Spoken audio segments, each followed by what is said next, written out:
Hello and welcome to Frontrunner Motorsport. Now, I've just watched the Italian Grand Prix at Monza, and it's really nice watching it live instead of 3 o'clock in the morning after I finish work. So, for the first time in a few weeks, this is my straight after the race thoughts, and you're getting them as they're coming to me.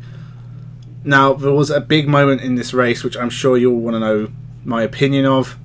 What did I think about this huge event in the championship? George Russell, of course, finished 9th, scored more points for Williams. His fantastic season continues. Very, very happy for him and the team. And there were some other things as well that happened, which we'll discuss in a second. So remember to subscribe, getting ever closer to 500. Really appreciate your support. It's so close now, just hit that button for me. And with that, let's begin.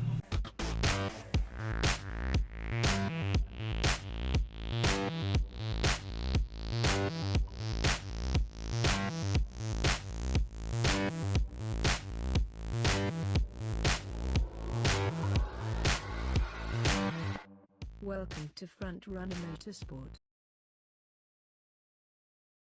So of course the big event in this race was the crash between Lewis Hamilton and Max Verstappen. Yes, they did it again. They have collided on track, and this time both of them didn't finish the race. It's kind of a huge event in the championship, but at the same time it isn't, because it kind of leaves it status quo.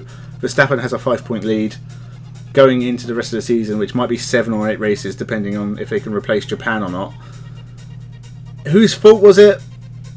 It's probably more 50-50 than the Silverstone one.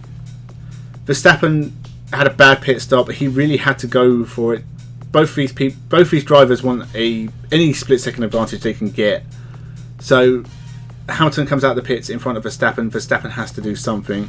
Hamilton could have given him more room, but in the end they just arrived at the same place at the same time, and both of them were off the track.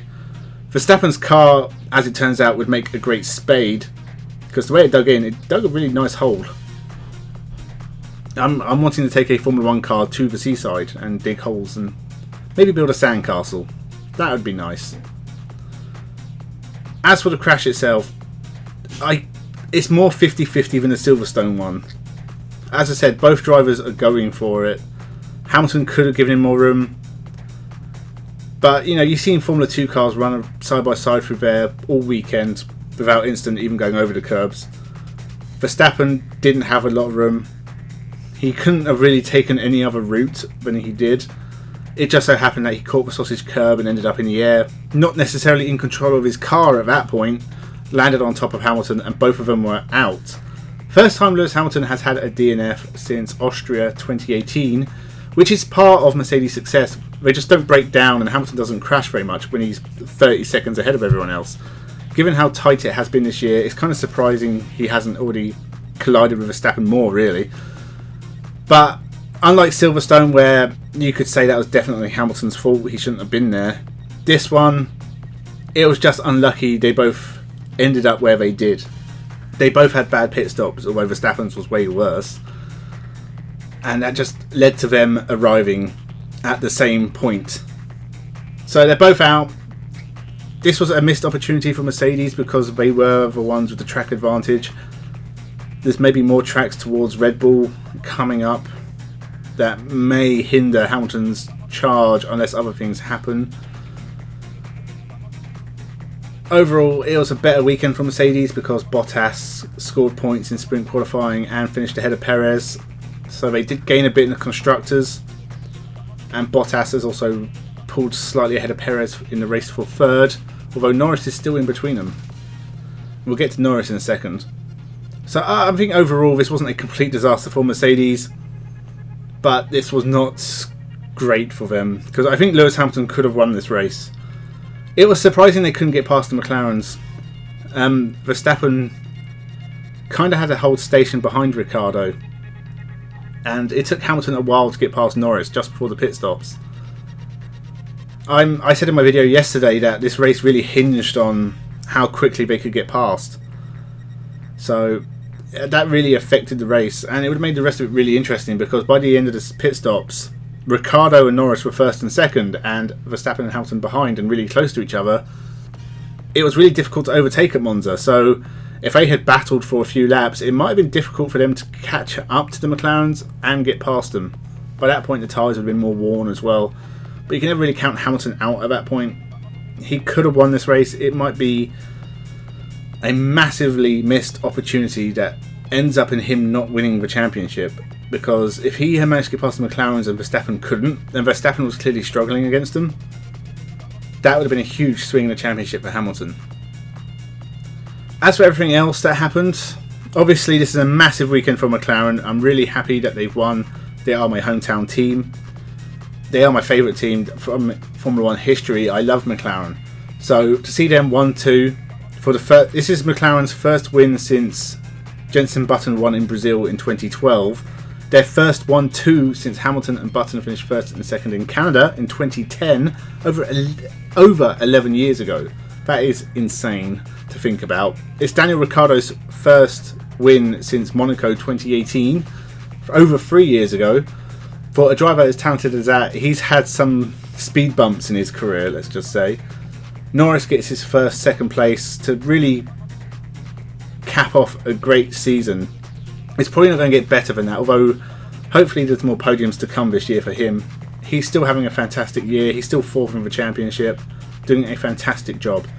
But this was Ricciardo's weekend. I'm massively happy for him. It's very, very exciting. Again, Monza throws up a surprise winner because we had Pierre Gasly last year. I don't know how Monza does it, but something always seems to happen, even though there's not a lot of overtaking. Gasly this year did not have a great race. Him and Tsunoda were both out by like lap 3. I think there was some kind of mechanical issue for both cars, so AlphaTauri did not get very far. He'll be disappointed with that. Other drivers, Bottas will be pretty happy with third place. If you watched my video yesterday, I didn't think he'd get any higher than 7th or 8th. Obviously, there were extraneous circumstances to that. He managed to get past both Ferraris, which I thought he struggled to do, and with Perez's penalty, he got third. Ferrari had a fantastic race in a circuit they were supposed to struggle at, 4th and 6th. They have lost ground to McLaren in the fight for third, but it's still tight. And with a power upgrade coming and tracks that might favour them a bit, it was just an incredible result for them. I think with the engine upgrade, they could be an interesting one to watch going forward. I think it might take them ahead of McLaren. It'd be interesting to see how close they can get to the top 2 teams, because whilst Hamilton and Verstappen are pretty tough to beat, Bottas and Perez on their day are not, and I think podiums may come Ferrari's way. That's my prediction for the rest of the year. Beyond that, there was points for Stroll and Alonso. Great job from them. Russell again scoring points for Williams for the 3rd time this year. This season has really gone to new levels for Russell. Really showing what he's capable of in a car that doesn't really give him a lot. So he's doing a fantastic job. A point for Ocon as well. It is what it is. That's good enough, I suppose. Both Alpines in the points. They'll be happy with that. Latifi was just outside the point, so it's a good drive from him as well. Behind that, Vettel will be disappointed. Giovinazzi, unlucky because he had his crash at the start and actually made some ground up. And Kubica, he survived. That's pretty much what his job description was this weekend. Mick Schumacher was the last of the finishers. Mazepin had an interesting race. He spun Mick Schumacher. He locked up a couple of times and eventually broke down. Basically how his season's gone all year. As for everyone else, I think that was all the ones that broke down, and we had Hamilton, Verstappen's crash, and the 2 AlphaTauris. So that was pretty much everything. It's left the championship pretty much as it was, with Verstappen with a tight lead ahead of Hamilton. Bottas is still fighting with Norris and Perez. I didn't think Norris would stay in that fight this long, so he is doing an incredible job. He's pretty much my driver of the year. Ricciardo has to be my driver of the day because he won the race, but Norris always seems to get a special mention.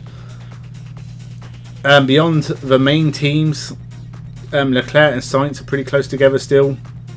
I think Ricciardo has obviously closed up on them a little bit, but I think he's still quite far behind. I think Ricciardo jumping Gasly in the championship's the only real major change. So this race did not affect the championship too much.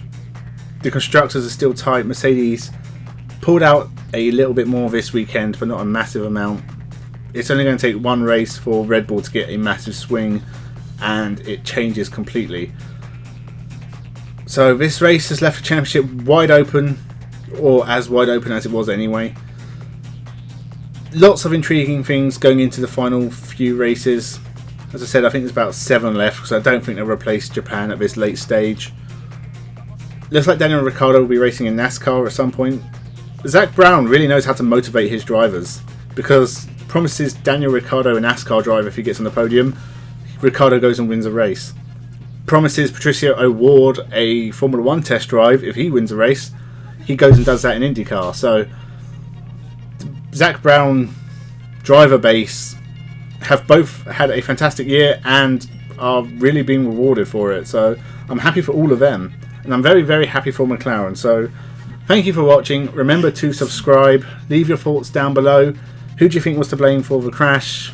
What do you think of McLaren winning? Remember to subscribe, definitely. Ever getting close to that 500, so really, really appreciate your support. Leave a like, share the video. Thank you for watching, and have a good one.